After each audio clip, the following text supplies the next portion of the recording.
হঠাৎ করে তিস্তার জলস্ফীতি হওয়ায় ক্রান্তি ব্লকের চ্যাংমারি অঞ্চলের তিস্তাচরে গবাদি পশু সহ 10 জন মানুষ আটকে।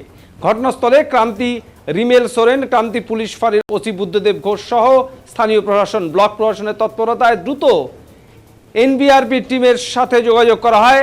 ঘটনাস্থলে তৎপরতার সাথে এনডিআরএফ টিম উদ্ধার কাজে নেমেছেন।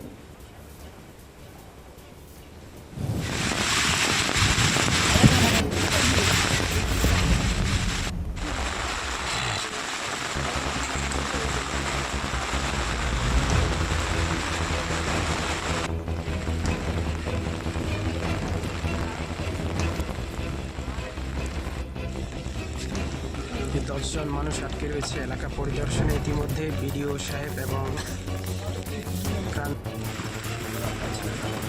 কতজন মানুষ ওখানে আটকে রয়েছে? গরু কতগুলো রয়েছে? 50টা। কয়দিন থেকে গরুগুলো আটকে রয়েছে? 5 থেকে 7 দিন থেকে।